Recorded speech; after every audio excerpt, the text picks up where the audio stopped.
नमस्कार दोस्तों, आपका बहुत-बहुत स्वागत है मेरे मॉर्निंग न्यूज़ चैनल में। दोस्तों आज हम बात करने वाले हैं पहलगाम में हुए आतंकवादी हमले के बारे में और भारत ने इसको देखते हुए क्या बड़े कदम उठाए हैं, इसके बारे में इस वीडियो में बात करेंगे और ये भी देखेंगे कि सिंधु जल संधि क्या है। तो चलिए शुरू करते हैं बिना किसी देरी के। पहलगाम आतंकवादी हमले के बाद भारत ने एक बड़ा कदम उठाते हुए सिंधु जल संधि को रोक दिया है। भारत ने ये कहा कि यह तब तक रुका रहेगा जब तक पाकिस्तान सीमा पार आतंकवादी के लिए अपने समर्थन को त्याग न दे। चलिए बात करते हैं क्या है सिंधु जल संधि। नदियों के जल बंटवारे के लिए भारत और पाकिस्तान ने सिंधु जल संधि 1960 में की थी। इस संधि में विश्व बैंक मध्यस्थ था। इस संधि पर कराची में 19 सितंबर 1960 को भारत के प्रधानमंत्री जवाहरलाल नेहरू और पाकिस्तान के राष्ट्रपति अयूब खान ने हस्ताक्षर किए थे। इस संधि ने निर्धारित किया कि सिंधु नदी प्रणाली के 6 नदियों के जल को भारत और पाकिस्तान के बीच कैसे साझा किया जाएगा। इस समझौते के अनुसार 3 पूर्वी नदियां व्यास, रावी और सतलुज का नियंत्रण भारत को तथा 3 पश्चिमी नदियों सिंधु, चिनाब और झेलम का नियंत्रण पाकिस्तान को दिया गया। पाकिस्तान के नियंत्रण वाली नदियां भारत से होकर गुजरती है। संधि के अनुसार भारत को उसका उपयोग सिंचाई, परिवहन और बिजली उत्पादन के लिए करने की अनुमति है। इसका मतलब यह है कि जल का 80% हिस्सा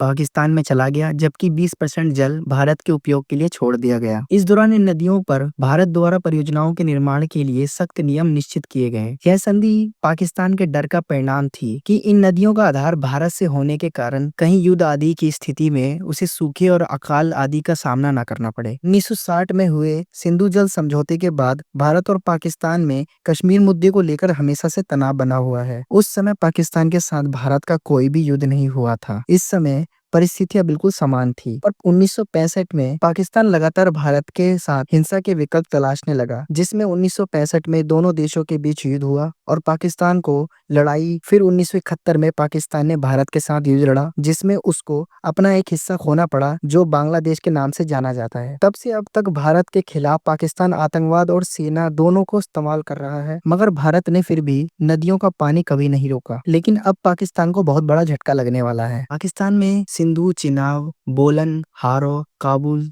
झेलम, रावी, पुंछ और कुनहार नदियां बहती है। इसके अतिरिक्त भी यहाँ कई प्रमुख नदियों का प्रवाह होता है, मगर लाइफलाइन सिंधु नदी है। सिंधु नदी का उद्गम तिब्बत के मानसरोवर के निकट सिनकाबाब जलधारा को माना जाता है। यहाँ से यह नदी तिब्बत और कश्मीर के बीच बहती है। नंगा पर्वत के उत्तरी भाग से घूमकर यह नदी दक्षिणी पश्चिमी में पाकिस्तान के बीच से गुजरती है। इस नदी का अधिकांश भाग जो है पाकिस्तान को ही मिलता है। साथ ही घरों में पीने के पानी से लेकर कृषि के लिए इस नदी का अधिकांश पानी ही इस्तेमाल में किया जाता है। इसके अतिरिक्त इस नदी पर पाकिस्तान की कई महत्वपूर्ण जल विद्युत परियोजनाएं हैं। ऐसे में इस नदी को पाकिस्तान की राष्ट्रीय नदी का भी दर्जा प्राप्त है। अब आप समझ लीजिए कि अगर भारत ने यह पानी रोक दिया तो पाकिस्तान का क्या हाल होगा। पाकिस्तान के लोग बूंद बूंद के लिए तरसेंगे और तभी पाकिस्तान सुधरेगा।